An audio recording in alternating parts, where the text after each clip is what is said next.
ಭೀಮ್ ಪ್ರಜಾ ಸಂಘದ ಹೋರಾಟಕ್ಕೆ ಮಣಿದ ಸರ್ಕಾರ ಅಕ್ರಮ ಒತ್ತುವರಿ ಜಾಗವನ್ನ ಜೆಸಿಬಿ ತಂದು ನೆಲಸಮ ಮಾಡಿ ವಶಪಡಿಸಿಕೊಂಡಿದೆ. ಇಂತಹ ಅದೆಷ್ಟೋ ಸರ್ಕಾರಿ ಜಾಗಗಳು, ಗೋಮಾಳಗಳು, ಜಮೀನುಗಳು, ಕೆರೆಗಳು ಬಲಾಢ್ಯರ ಪಾಲಾಗಿದೆ ಮತ್ತು ದಲಿತರಿಗೆ ಮೀಸಲಾಗಿದ್ದ ಜಾಗವನ್ನು ಸಹ ಕೆಲವು ಪ್ರಭಾವಿಗಳು ಕಬಳಿಸಿದ್ದಾರೆ. ಕೆಲವು ದಲಿತ ಸಂಘಟನೆಗಳ ಹೋರಾಟದಿಂದ ಅಂತಹ ಅದೆಷ್ಟೋ ಸರ್ಕಾರಿ ಜಾಗಗಳು ಇದೀಗ ಮತ್ತೆ ಸರ್ಕಾರದ ವಶವಾಗಿವೆ. ಅಂತಹ ಸಂಘಟನೆಗಳಲ್ಲಿ ಪ್ರಮುಖವಾದದ್ದು ಭೀಮ್ ಪ್ರಜಾ ಸಂಘ. ಹೌದು, ಇತ್ತೀಚೆಗಷ್ಟೇ ಈ ಸಂಘಟನೆಯವರು ಬೆಂಗಳೂರು ಗ್ರಾಮಾಂತರ ಕೆಆರ್ಪುರ ಹೋಬಳಿಯ ಹಾಗದೂರು ಗ್ರಾಮದ ಸರ್ವೆ ನಂಬರ್ 11ರಲ್ಲಿದ್ದ 11 ಗುಂಟೆ ಜಮೀನನ್ನ ದೇಸಾಯಿ ಗ್ರ್ಯಾಂಡಿಯರ್ ಅವರು ಗುಳುಂ ಮಾಡಿ ಆಕ್ರಮಿಸಿಕೊಂಡಿದ್ರು. ಕೂಡಲೇ ಅದನ್ನ ತೆರವು ಮಾಡಿ ಆ ಜಾಗವನ್ನ ಸಾರ್ವಜನಿಕರ ಉಪಯೋಗಕ್ಕೆ ಬಳಸುವಂತೆ ಮನವಿ ಮಾಡಿತ್ತು. ಈ ಸುದ್ದಿ ಸಹ ಸದ್ದು ಮಾಡಿತ್ತು. ಇದೀಗ ಭೀಮ್ ಪ್ರಜಾ ಸಂಘದ ಹೋರಾಟಕ್ಕೆ ಮಣಿದ ಅಧಿಕಾರಿಗಳು ಸ್ಥಳಕ್ಕೆ ತೆರಳಿ ಪೊಲೀಸರ ಸಹಕಾರದೊಂದಿಗೆ ಆ ಕಟ್ಟಡವನ್ನ ನೆಲಸಮ ಮಾಡಿದ್ದಾರೆ. ಜಿಲ್ಲಾಧಿಕಾರಿ ಹಾಗೂ ತಹಸೀಲ್ದಾರ್ ಅವರ ಉಪಸ್ಥಿತಿಯಲ್ಲಿ ಅಕ್ರಮ ಕಟ್ಟಡವನ್ನ ಹೊಡೆದುರುಳಿಸಿ ಆ ಜಾಗಕ್ಕೆ ತಂತಿ ಬೇಲಿ ಹಾಕಿ ಸರ್ಕಾರದ ವಶಕ್ಕೆ ಪಡೆದಿದ್ದಾರೆ. ಈ ಸಂದರ್ಭದಲ್ಲಿ ಭೀಮ್ ಪ್ರಜಾ ಸಂಘದ ಮುಖಂಡರುಗಳು ಸಹ ಸ್ಥಳದಲ್ಲೇ ಇದ್ದು ಒತ್ತುವರಿ ತೆರವಿಗೆ ನೆರವಾದರು. ಆ ಮೂಲಕ ಕೋಟ್ಯಾಂತರ ರೂಪಾಯಿ ಬೆಲೆ ಬಾಳುವ ಸರ್ಕಾರಿ ಜಾಗವನ್ನ ಸರ್ಕಾರದ ಸುಪರ್ದಿಗೆ ಕೊಡಿಸಿದ್ರು. ನಿಜಕ್ಕೂ ಇದು ಸಂಘಟನೆಯ ಹೋರಾಟದ ಫಲ ಹಾಗೂ ಹೋರಾಟಕ್ಕೆ ಸಿಕ್ಕ ಜಯ ಅಂತಾನೆ ಹೇಳಬೇಕು.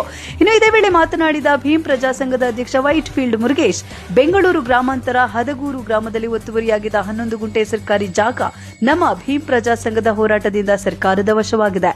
ನಮ್ಮ ಸಂಘಟನೆಯಿಂದ ಇಲ್ಲಿಯ ತನಕ ಬಹಳಷ್ಟು ಹೋರಾಟಗಳು ನಡೆದು ಗೆದ್ದಿವೆ. ಇದೀಗ ದೇಸಾಯಿ ಗ್ರ್ಯಾಂಡರ್ನವರು 11 ಗುಂಟೆ ಸರ್ಕಾರಿ ಜಾಗವನ್ನು ಅಕ್ರಮವಾಗಿ ಒತ್ತುವರಿ ಮಾಡಿಕೊಂಡಿದ್ರು. ಅದರ ಬಗ್ಗೆ ನಾವು ದೂರು ನೀಡಿ ಪ್ರತಿಭಟನೆಯ ಎಚ್ಚರಿಕೆ ನೀಡಿದ್ವು. ನಂತರ ನಮ್ಮ ಸಂಘಟನೆಗೆ ಬೆದರಿಕೆಗಳು, ಧಮಕಿಗಳು ಬರ್ತಾ ಇತ್ತು. ಆದ್ರೆ ನಾವು ಅದಕ್ಕೆಲ್ಲ ಹೆದರಲಿಲ್ಲ. ಇದೀಗ ನಮ್ಮ ಮನವಿಗೆ ಸ್ಪಂದಿಸಿದ ಜಿಲ್ಲಾಧಿಕಾರಿಗಳು, ತಹಸೀಲ್ದಾರರು, ಎಐ ಸೇರಿದಂತೆ ಹಲವು ಅಧಿಕಾರಿಗಳು ಅಕ್ರಮ ಒತ್ತುವರಿಯನ್ನ ತೆರವು ಮಾಡಿದ್ದಾರೆ.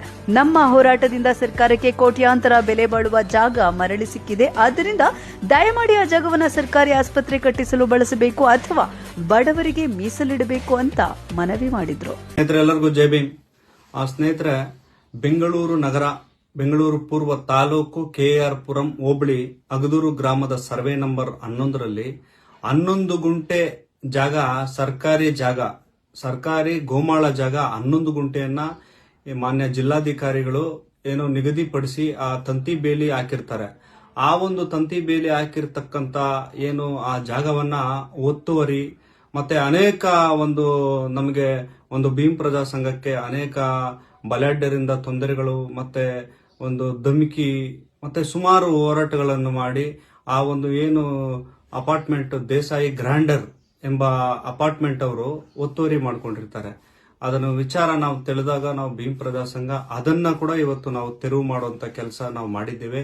ಈ ತೆರವು ಮಾಡೋದಕ್ಕೆ ನಮಗೆ ಸಹಕರಿಸಿದ ಮಾನ್ಯ ಜಿಲ್ಲಾಧಿಕಾರಿಗಳಂತ ಜಗದೀಶ್ ಸಾಹೇಬ್ರ ಆಗಿರ್ಬೋದು, ತಹಸೀಲ್ದಾರ್ ರಾಜೀವ್ ಸರ್ ಆಗಿರ್ಬೋದು, ಆರ್ಐ ಪಾರ್ಥಸಾರಥಿ ಸರ್ ಆಗಿರ್ಬೋದು, ವಿಐ ವಿಶ್ವನಾಥ್ ಅವರು, ಇವರಿಗೆಲ್ಲರಿಗೂ ನಾನು ಮನಸ್ಫೂರ್ತಿಯಾಗಿ ಅವರಿಗೆ ಅಭಿನಂದನೆಗಳನ್ನು ಸಲ್ಲಿಸ್ತಾ ಇದ್ದೀನಿ. ಮತ್ತೆ ಅದರಲ್ಲಿ ವಿಶೇಷವಾಗಿ ನಮ್ಮ ಭೀಮ್ ಪ್ರಜಾ ಸಂಘಕ್ಕೆ ನಾನು ಕೃತಜ್ಞತೆ ಸಲ್ಲಿಸ್ತಾ ಇದ್ದೀನಿ. ಯಾಕಂದ್ರೆ ಇವತ್ತು ಆ ಸರ್ಕಾರಿ ಆಸ್ತಿ ಸುಮಾರು ಕೋಟಿಗಟ್ಟಲೆ ಹೋಗುತ್ತೆ. ಅಂತ ಆಸ್ತಿಯನ್ನ ಉಳಿಸಿದಂತ ಕೀರ್ತಿ ನಮ್ಮ ಭೀಮ್ ಪ್ರಜಾ ಸಂಘಕ್ಕೆ. ಈ 11 ಗುಂಟೆ ಜಾಗವನ್ನ ಸಂಪೂರ್ಣವಾಗಿ ನಾವು ಸರ್ಕಾರಿ ಆಸ್ಪತ್ರೆಗಾಗಿ ಏನು ಹೋರಾಟ ಹಮ್ಮಿಕೊಂಡಿದ್ದೀವೋ ಆ ಹೋರಾಟ ಯಶಸ್ಸಾಗಬೇಕಂದ್ರೆ ನಮಗೆ ಸರ್ಕಾರಿ ಆಸ್ಪತ್ರೆ ಆಗ್ಬೇಕು ಅನ್ನೋದು ನಮ್ಮ ಉದ್ದೇಶ ಆಗಿರುತ್ತೆ. ಏನು ಅದ್ರ ಜೊತೆನಲ್ಲಿ ಒಂದು ಸರ್ಕಾರಿ ಆಸೆಯನ್ನ ಉಳಿಸ್ಲಿಕ್ಕೆ ಹೋದಾಗ ನಮ್ಮ ಮೇಲೆ ನಮಗೆ ನೋಟಿಸ್ ಕೊಡುವಂತ ಕೆಲಸಗಳು ಕೂಡ ಮಾಡ್ತಾರೆ, ಕೋರ್ಟ್ ನೋಟಿಸ್ ಕೊಡುವಂತ ಕೆಲಸಗಳು ಮಾಡ್ತಾರೆ.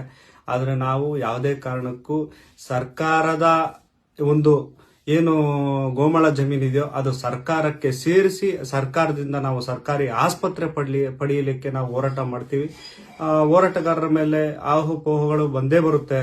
ಆದ್ರೆ ಯಾವುದೇ ಕಾರಣಕ್ಕೂ ಆ ಜಾಗ ಸರ್ಕಾರಿ ಆಸ್ಪತ್ರೆ ಮತ್ತೆ ಈ ಜಾಗ ಸಂಪೂರ್ಣವಾಗಿ ಬಡವರಿಗೆ ಮೀಸಲಿಡಬೇಕಾಗಿ ಈ ಸಂದರ್ಭದಲ್ಲಿ ಈ ಮಾಧ್ಯಮದ ಮುಖಾಂತರ ನಾನು ಮಾನ್ಯ ಜಿಲ್ಲಾಧಿಕಾರಿಗಳಿಗೆ ನಾನು ಮನವಿ ಮಾಡ್ಕೊಳ್ತಾ ಇದ್ದೀನಿ. ಜೈ ಭೀಮ್.